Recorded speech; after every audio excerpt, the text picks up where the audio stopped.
The inhabitants of Arabia were not of a single race. Arabic historians divide them into two groups: the original, pure Arabs, and those who, arriving from foreign lands, gradually became Arabicized. During the great Kushite monarchies of Babylonia, Arabia was deeply influenced by foreign civilizations, trade, and religious beliefs.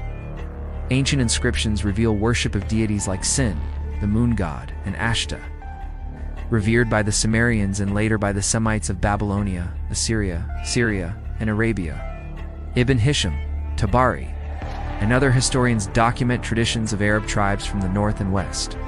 Their records align with the Pentateuch, suggesting lineage connections to Joktan, Ishmael, and Abraham's children by Keturah. Even tribes with uncertain ancestry adopted these claims in Muhammad's time. The Book of Job may offer evidence that, even in ancient times, the worship of celestial bodies had begun spreading in Arabia. Rodimus writes of two deities worshipped by the Arabs, one male, one female, possibly Dionysus and Orania, or the Babylonian Alalu and Olat, mentioned in the Qur'an. Some Arab tribes had connections to Jewish settlers and absorbed elements of their teachings. Others embraced Christianity, while their neighbors leaned toward conversion. Some practiced astrology under the influence of the Sabians, using celestial movements to guide their decisions. Muhammad was not the first to introduce the concept of God's unity in Arabia. The word Allah, with its definite article, indicates prior awareness of divine unity. Muhammad's father, who died before his birth, bore the name Abdallah, meaning servant of Allah. The Kaaba had long been called Batullah, the house of Allah. As history unfolded, the beliefs and traditions of Arabia evolved, shaped by its encounters with neighboring civilizations and faiths. Each influence left a mark on the legacy of the Reganicos of the past that continued to shape its identity today.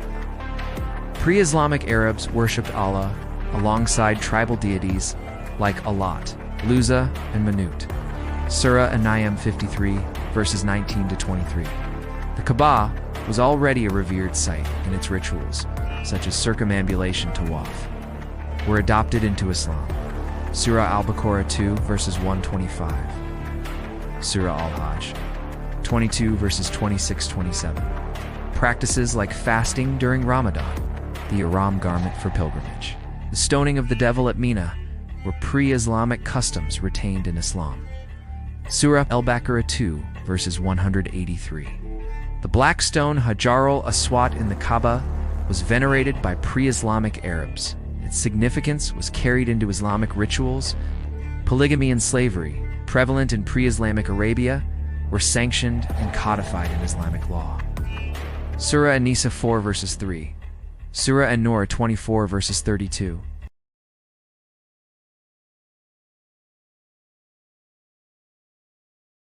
When Muhammad appeared as a prophet, although the Arabs had many religious ideas and practices in which they were agreed, Judea possessed no volume which could pretend to contain a divine revelation, and to which Muhammad could appeal when he claimed to be commissioned to lead them back to the purer faith of their fathers.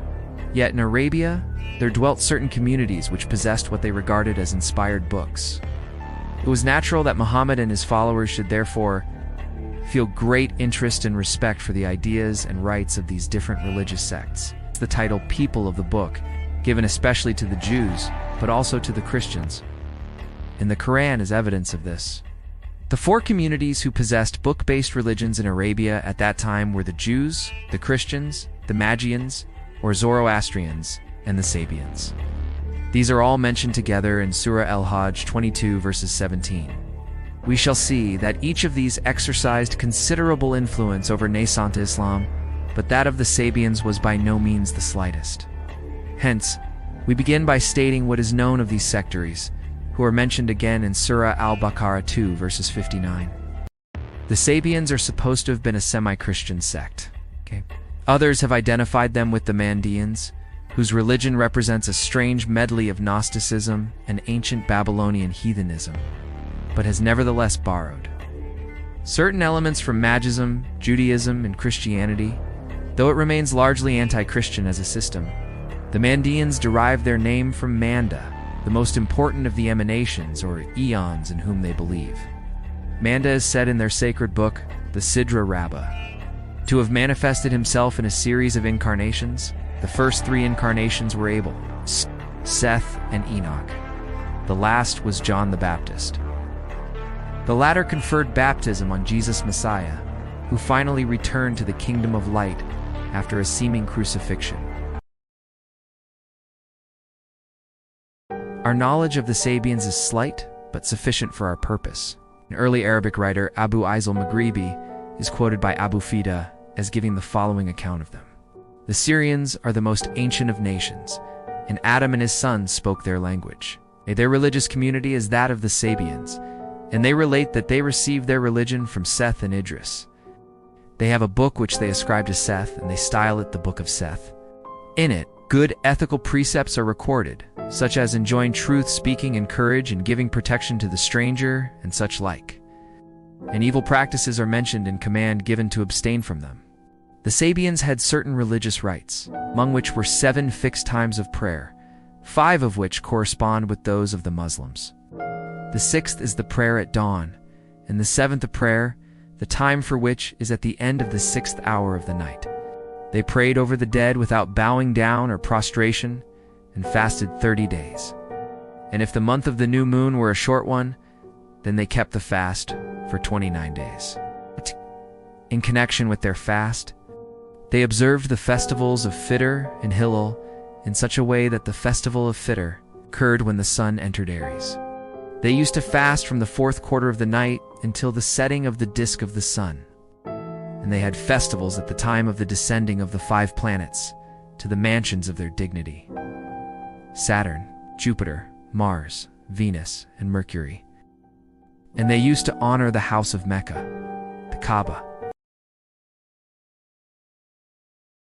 From this account, we see clearly that the Muslims have borrowed from this obscure sect not a few of their religious practices, all of which they believe were taught to them by Muhammad at the command of God through the angel Gabriel. For example, the Ramadan fast of the Muslims lasts a month, from sunrise to sunset. Though the rule as to the exact moment when each day begins and ends is, as we shall see, derived from the Jews. In Persia and some other countries, a gun is fired at dawn and sunset to announce the beginning and end of each day's fast during the holy month. The Fitr feast at the end of the month is still celebrated by the Muslims. They have, as is well known, 5 stated times of prayer each day, at which prayer is optional. Thus, having exactly the same number as the Sabians had, bowing down and prostration are enjoined in Islamic worship, but not during the prayers offered at burials. Finally, we have seen that the Muslims still most highly honor the Kaaba. Of course, it is possible that all these practices were common to the Quraysh tribe as well as to the Sabians. Some of them certainly were, but if all had been, it would be difficult to account for the observations made by the Arabic writer whom we have quoted. The supposition that many of these religious customs were borrowed by Muhammad from the Sabians, and that their religion in general, owing perhaps in a measure to its supposed antiquity, had great influence on Islam at its foundation, is confirmed by the fact that when the Banu Jadahima of Taif and Mecca announced to Khalid their conversion to Islam, they did so by crying out, "We have become Sabians." During the time of the Prophet Muhammad, there were 3 powerful Jewish tribes living in Arabia. These were the Banu Qurayza, Banu Nadir, and Banu Kanuka. They lived mostly in Medina and its nearby areas. But how did these Jewish tribes end up in Arabia? These people were not the first Jews to settle in Arabia. As far back as 636 BCE, Jewish communities had found refuge in Arabia, escaping the conquests of mighty rulers like Nebuchadnezzar II of Babylon. Later, when Roman emperors like Pompey and Hadrian seized control of the region, more Jews fled to Arabia, seeking sanctuary. Over the centuries, these Jewish communities thrived in Arabia. In fact, they grew so powerful that by 622 AD, when Muhammad arrived in Medina, he formed an alliance with them. But their settlements were not just limited to Medina, they were scattered across the Arabian Peninsula. There were Jewish communities in Khaybar, Wadi al-Qura, and the coastal areas of the Gulf of Aqaba. Today, the story of these Jewish tribes is almost completely forgotten. But once upon a time, they were an integral part of the social, political, and economic fabric of Arabian society. Their influence can be felt in many aspects of life during that pivotal period. They played a crucial role in shaping the destiny of Arabia, and their contributions have left an indelible mark on history. The presence of Jewish communities in Arabia was not merely a geographical reality, it was a profound historical event. For these communities were not just settlers, they were carriers of sacred books and traditions that had come down directly from Abraham, the revered patriarch. This lineage gave them a sense of identity and purpose, and allowed them to flourish in a land that became the cradle of Abrahamic faiths. As these Jewish tribes interacted with the native Arabian tribes, a beautiful blending of cultures began to take place. Native legends and tales were passed down through generations, adapting and intertwining with Jewish history. For instance, the story of Palestine became the story of the Hijaz. The Kaaba came to be regarded as the place where Hagar, the mother of Ishmael, had found distress, and where Zamzam, the miraculous spring, had quenched her thirst. The hills of Safa and Marwa, where she hurried back and forth, became a site of a sacred pilgrimage. And the ritual of Hajj, which involves running between these hills, became an enduring testament to her story. Moreover, the Kaaba's status as the destination of Abraham and Ishmael's pilgrimage took deep root. It was believed that Abraham had built the Kaaba with Ishmael's help, embedded the black stone within it, and established the pilgrimage to Arafat, a site where the course of human history was believed to have shifted.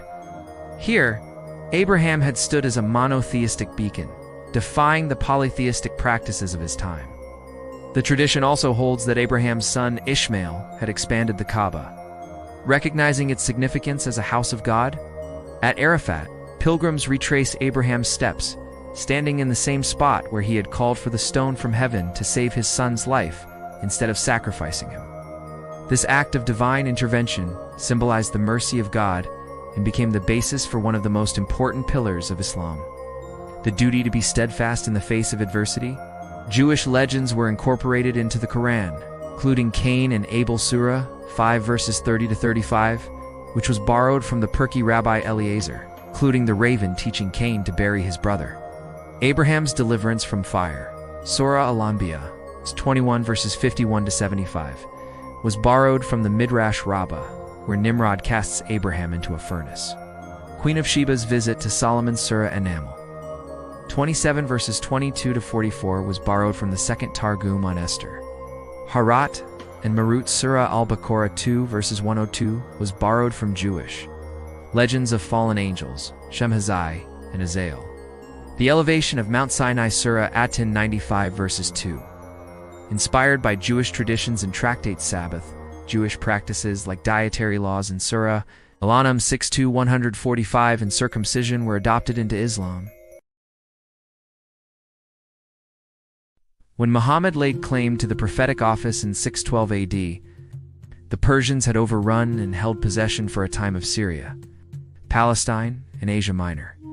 At the time of the Hijra in AD 226, the Emperor Claudius had begun to retrieve the fortunes of the Byzantine Empire.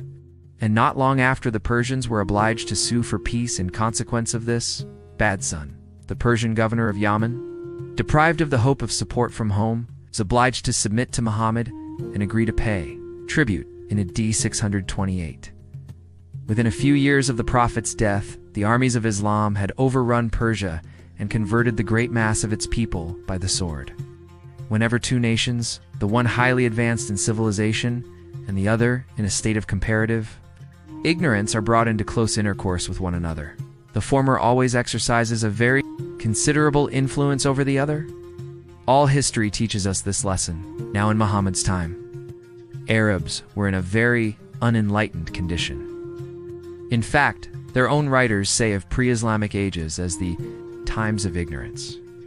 The Persians, on the other hand, as we learn from the Avesta, from the cuneiform inscriptions of Darius and Xerxes, from the still existing ruins of Persepolis, and from the evidence of Greek writers, had from at least very early times been highly civilized.